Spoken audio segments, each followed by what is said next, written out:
Hey guys, welcome back to my channel, and today I am here with a book review for Gray by Pete Wentz.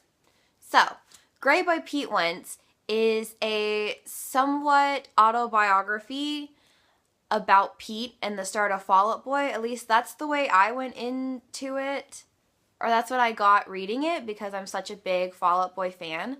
And so I like that it seems like he was kind of sort of like catering to the fans of Fall Out Boy who know the story of their beginning and a lot of details surrounding the band.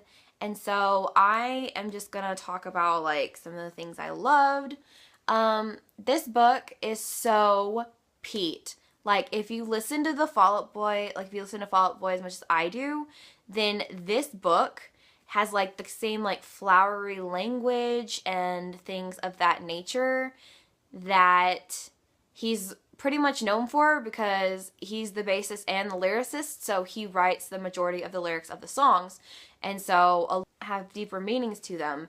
So that the girl or the love interest in this book is never named by name, which I think I understand why he doesn't do that. But she's referred to as her. So every time he's talking about her, he mentions her. That's her pronoun. That's like her name or whatever.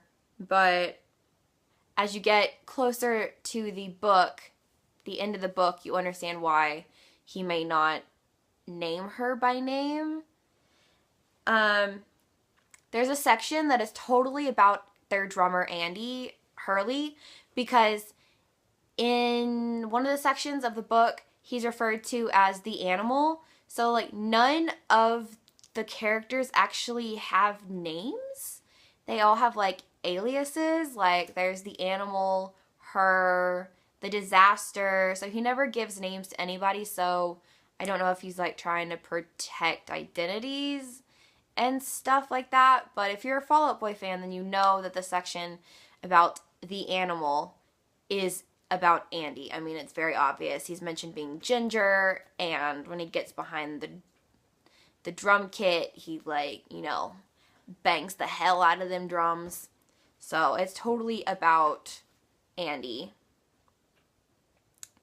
There's another line on page 48 that says, "I've got all this ringing in my ears," which is actually a title of a Fall Out Boy song, but the full title is "I've got all this ringing in my ears and not on my fingers," and I just loved that. There's another line that mentions the phrase "alone together," which is a song off of their Save Rock and Roll album, which I loved that. I was like, I see what you did there, Pete. Thanks for that. I loved it. You could tell that, like, by the end of the book, he was, like, slowly spiraling out of control, which he has bipolar, and you could actually, like, really see that in the book. My dad was bipolar, and my two half-sisters are bipolar. I am not bipolar. I just suffer from anxiety and chronic depression, but I don't have bipolar. But judging, like, some of the things that happen in this book sound like some of the things that my mother has told me about how my dad used to act and everything. So I think that the whole being bipolar and slowly spiraling out of control was represented very well in this book, so I was happy about that.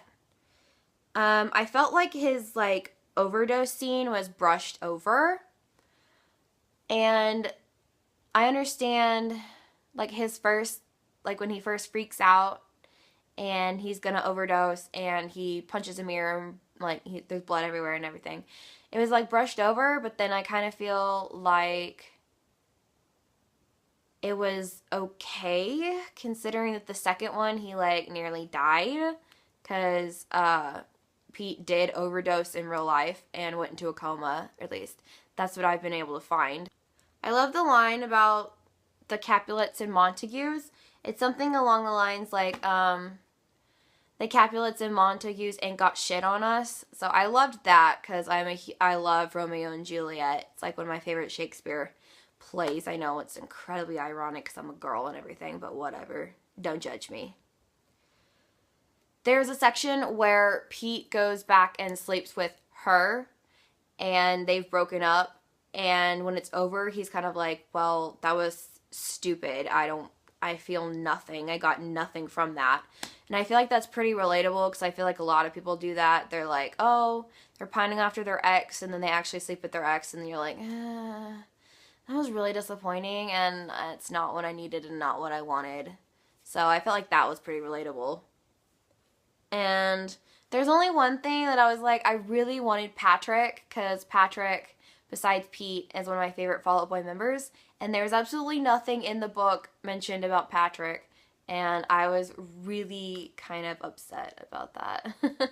I feel like I've probably forgotten some things, but that's why I have done a full review and spoiler review in, like, with every single little detail that I noticed, because I took notes.